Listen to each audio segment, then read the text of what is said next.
where he's just got his 6-inch BA going, overlapping about 50%. Looking hogging it down, I'm sitting here going, holy shit, like this is about to happen, you know, this is getting real. But works down the ridges between where they spread it, you know, gets it all where it's all chopped, it's all real close and everything else. Picks up his block, cuts that thing a few times or whatever, chops over with 180 on the VA, goes, there you go, it's done. Before 5 o'clock. Holy shit. That was an hour and a half. And I went, I mean, the lights came on, you know what I'm saying? Yeah, and I'm like, holy crap, that's the game. And so since then, I'm like, okay, I'm going to get really used to using the 8-inch DA, using the 6-inch DA. You know, like I tell everyone, I mean, I have guys that come here, and I mean, they just, all day, just wide open. Like, I'm like, holy crap, it's making me tired watching it. They're working hard. Yeah. I mean, all day humping like that. They'll wipe, sand the bottom of it, wipe, sand the bottom of it. What? It's like, okay, this is getting painful now, you know? And I'll try showing them, give me that DA. I don't like to do this all day. Right. You know what I mean? If I want to go for some high endurance workout, I'll go to the gym. And so I'm like, give me that thing, you know, show you. Start chopping with that. Everything, it's like, you know, if you got a dent, fill in that dent. I always tell people, I don't care if it's that high above it or whatever. It doesn't matter. Don't fill it where you're trying to get just perfect. And by the time you're seeing it's too low. Yeah. Throw a Fill little it. on there. Get the build on there the first time. Take that hog, chop it down, get close. Take your block, chop it out a little bit. Don't worry if it's a little low, a little high, whatever. You know, we'll get to it. Then lay your next one. Chop that top shit down with the DA. You clean up. Sometimes it'll be sticky on top of that plastic. Honey makes it a little sticky at first. You know? Yeah. Let it clog the pick. What do you got to do? Get rid of that.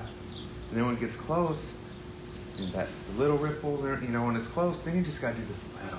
You know what I mean? Yeah, and you're not sitting there killing yourself on a high. Yeah. And then if you look and, you know, if you got pinholes or, you know, all this edge I feel a little bit or whatever, you know, that's when you go back over it with the glaze coat or, you know, we like the final wipe, you know, mix that plastic honey in, lay it out, and it's like show people like, you know, mount your edge in, you know, like that. If you wipe here and everything around it is an 1/8 inch stack, it's a bitch to feather it out. Take that spreader, bend it. You know what I mean? Yeah. It's just like when you're sanding something, you know, tear it down. And I'm learning my gimbal. Don't worry, I can't control it very well right now. But it just saves so much time and saves so much work on your part. You got to do, you know? Right. Right. It's a lot of work. It's no joke. I don't care who you are. It's a lot of work, you know? Yeah. But it's like, you do those things and promise people, they'll be like, oh yeah, man, cool, whatever, and everything's new to them. And they'll do it a couple times and then they're, you know, it's not comfortable, they're not familiar, they're not comfortable with it. And then if someone's not with them all the time, then they revert back to what they've always done. And then you come back around again, it's like, dude, you know, like, Yeah. remember when I showed you that? Yeah, I know, but this works for me. Because you haven't put in enough time. It doesn't have to be that. It doesn't have to be 1,500 hours. But, you know, the next few jobs, if you do it that way, they don't come second nature. Because I can't go back the other way. Right. You know what I mean? It's too painful. Right. For me to even think about it, you know? I'm serious.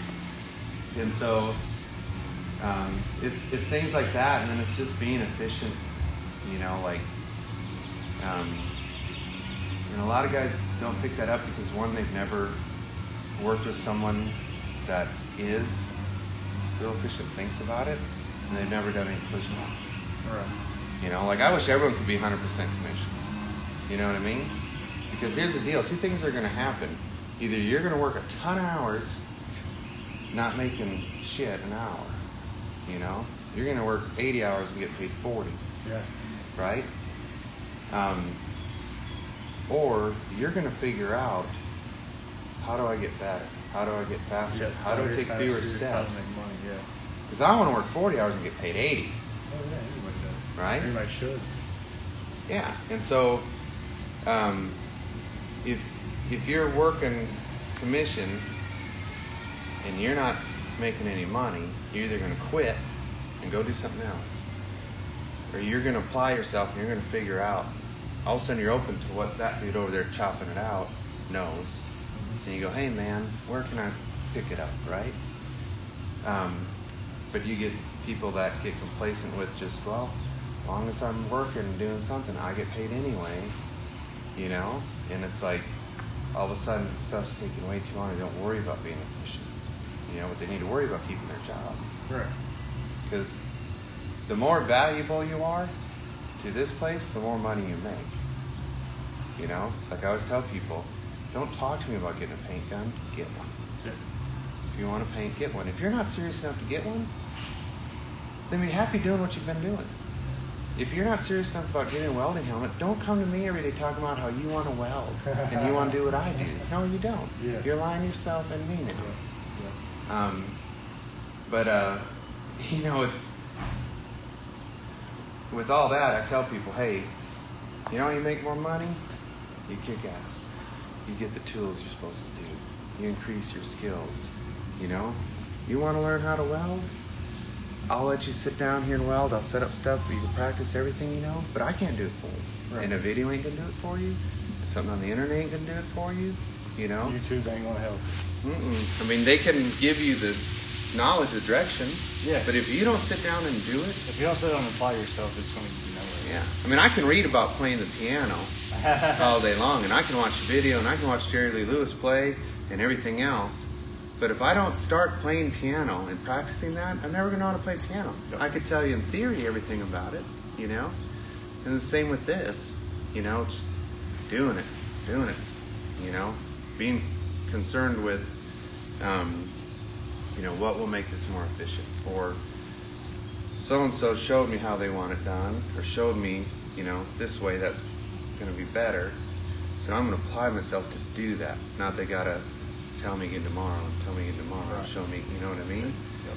A lot of it's not that difficult, but I tell you what, I was always happy if someone could show me something where I could go faster, there's less work on me, you know, everything else. Faster's always better. It's never been easy. It's never been easier as far as with the materials that are available today. Oh yeah, yeah. Never. Have you used You know? the new 3-inch spray guns, like the complete disposables? I used one several years ago, the black one with the clear tips.